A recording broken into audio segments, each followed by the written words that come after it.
We were going to talk about self-worth, but we're not sure we're worthy enough to talk about that. So you see what happens when you are in that state of being, of feeling that you lack self-worth. You deprive others of what you have to give. You're not giving the gifts that you were meant to give in your world, that others are waiting to receive from you. As we have said many times, if there is something that excites you, something that you have to give, some way of expressing your true self, there will always be someone waiting to receive that from you. And by feeling or believing that you are not worthy, not deserving of acting on your passion, you are actually holding back those things that others are waiting to receive, that they may need in their lives. Each and every one of you has something to give, has something of benefit, of service to others, that is simply representative of nothing more complicated than being your true self and expressing that truth in whatever way, shape, or form excites you the most, is most representative of your peace, your balance, your passion, your joy. Holding back on that also then allows you to feel diminished, devalued. The idea, of course, of believing that you are unworthy, as we have said from time to time, is proven to be false by the fact of your existence. For again, creation does not make mistakes, and if you were truly unworthy, you would not exist. So if you exist, which you do, or you wouldn't be hearing this, then creation must need you to. You must be that important, or all that is couldn't be all that it is, or all that it could be without you.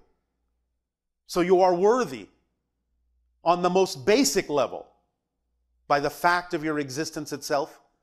And any time that you buy into the idea that you are not worthy of your life, not worthy to be who you truly are, who you know yourself to be, who you prefer to be, not worthy, not deserving to live your dreams, then you are engaging, as we have said, in an argument with creation that you will never win, because you will never cease to exist. That is simply not possible. Existence is your basic quality, to be. And therefore, that basic worthiness, if you can understand that from that level, can begin to filter into the rest of your life and all the expressions of your true self that are reflective of your natural existence, of who you are as the unique individual you have been created to be. But if you buy into the idea of lack of self-worth, there are many different kinds of symptoms that will happen, many different kinds of expressions that will come from that negative belief about yourself. First and foremost, of course, the ones that seem most obvious is that you can experience what you call depression, which is again the negative view of what the natural state is, which is simply compression, which means you withdraw into the center of your being where you know the answers lie when you cannot find them outside. That's a natural experience. But if you negate it, if you give it a negative definition, then it becomes the experience of depression, as if something is wrong about going within. If you allow it to be the natural experience of compression, you will simply find the answers you seek. You will then emerge having redefined yourself as a new person. But again, buying into lack of self-worth may allow you to experience this as depression. And of course, people in that state can experience other side effects, not only mentally, emotionally, such as suicidal thoughts, but the idea also of physically causing dis-ease within yourselves, to manifest the idea of how you see yourself, to create a reflection in the outer reality, the physical reality, representation and symbol of how you see yourself energetically, spiritually. However, the idea is that you will always generally find that most people, even with the idea of lack of self-worth as a belief system, will attempt in some way, shape, or form to validate themselves. The only difference will be that if you actually are holding on to a belief that you lack worth, you will attempt all that validation outwardly instead of inwardly. You will not know how to validate yourself on your own. So you will seek it, if you seek it at all, through the idea of an exterior expression. This kind of insecurity about yourself leads to a polarized expression of the ego. And in fact, those that are the most insecure, the most connected to the concept of lack of self-worth, will express their ego in a very exaggerated way to counterbalance and make up for the fact that they don't actually believe they're worthy. So they will attempt to express worthiness through the aggrandizement and amplification and blowing up of their ego, and express themselves in a very egotistical, very often narcissistic way. This should be the first clue that they really don't have self-value in mind, because they are attempting to create an expression of it, but it's, in a sense, an act. And they don't really believe in what they are saying, in what they are doing, in what they are expressing. They just don't want anyone else to know that they feel worthless. So they will put on a front, and they will seek, many times, again, as a symptom that you can recognize in life, the idea of outside validation over and over and over again, requiring quite often the idea of others to validate them, because they do not spend the time to validate themselves. So they will, in the sense, become very needy.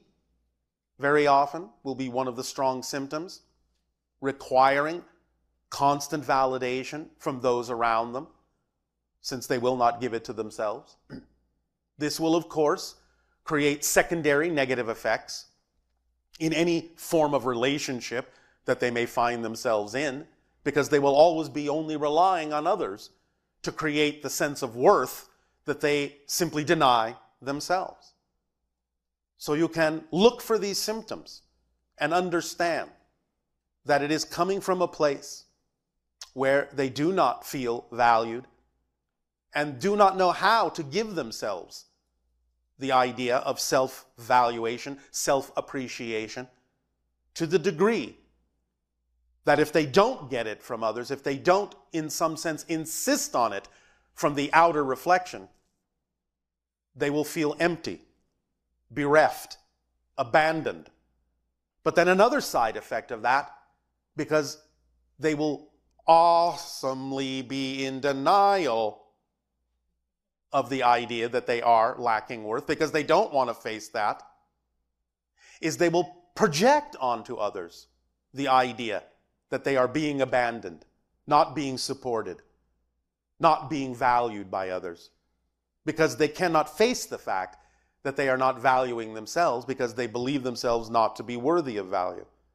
But they are in denial of the fact that they are doing that to themselves, so they will always project it on others who are not then willing to do it for them. These are symptoms as well of that self-devaluation, that lack of self-worth as a belief. So look for these symptoms and understand with compassion that such people may or may not be willing to receive new tools, new understandings of how they can know that they are valuable, know that they are worthy, know that they belong in creation, and begin to see themselves in a way where they don't require constant reminders from those around them of how valuable they are, constant reassurance from those around them that they are worthy, For that will not be a reflection that can last a long time. For others will sense that it is coming from a place of non-belief in what those people are saying to them. So even when someone might say, yes, you are worthy, yes, you have value, yes, I recognize these things about you, because they are in denial of it within themselves, they may not actually even buy it from other people, though they may act like they do, or act like they really need it, but they may not really still believe it. And thus they create a downward spiral of negativity that acts in many ways like what you would call a black hole in space, sucking up all the light, all the benefit, all the value they are given from others, to the point where others begin to realize that they cannot give them enough value. They cannot, in any way, shape, or form, validate them enough.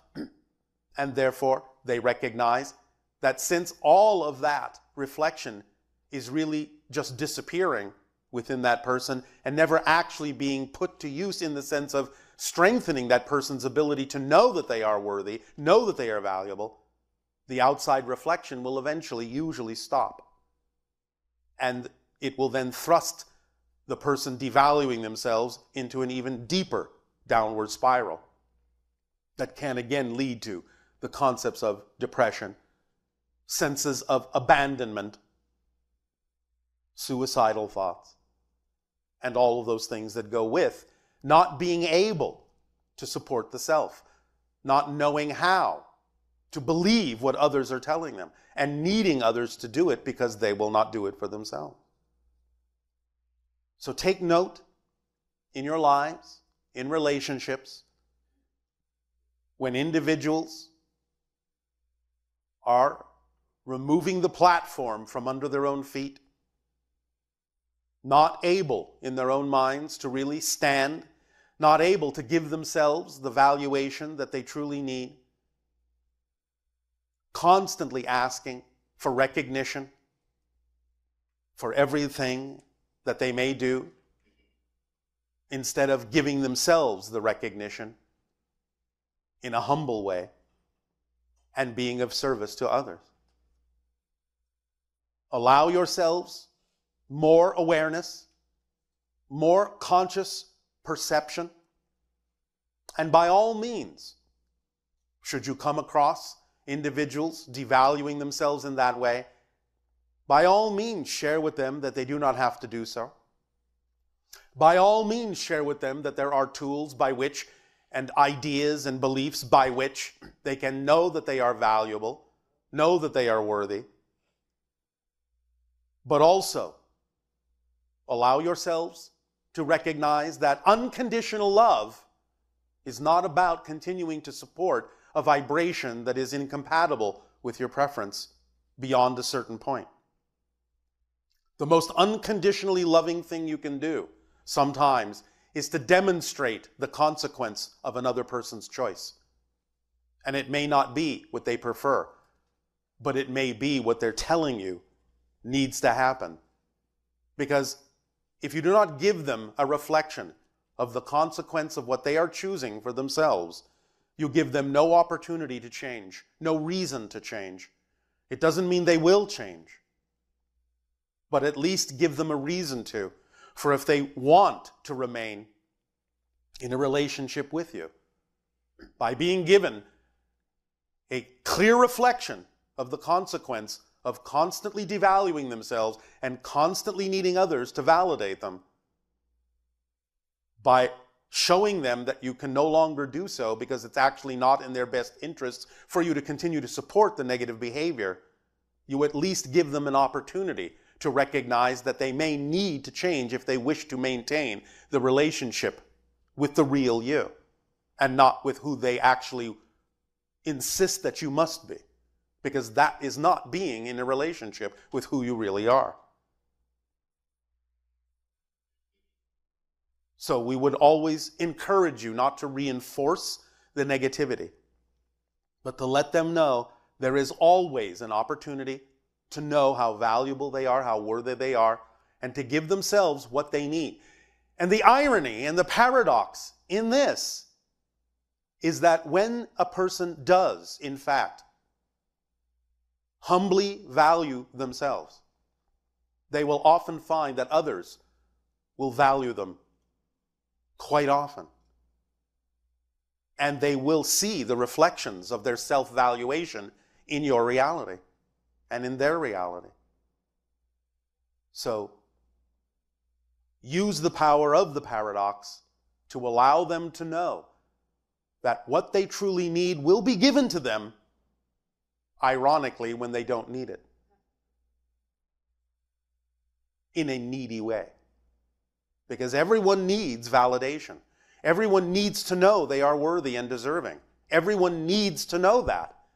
But the point is to know that by the fact of your existence, you are worthy, you are validated, you are deserving.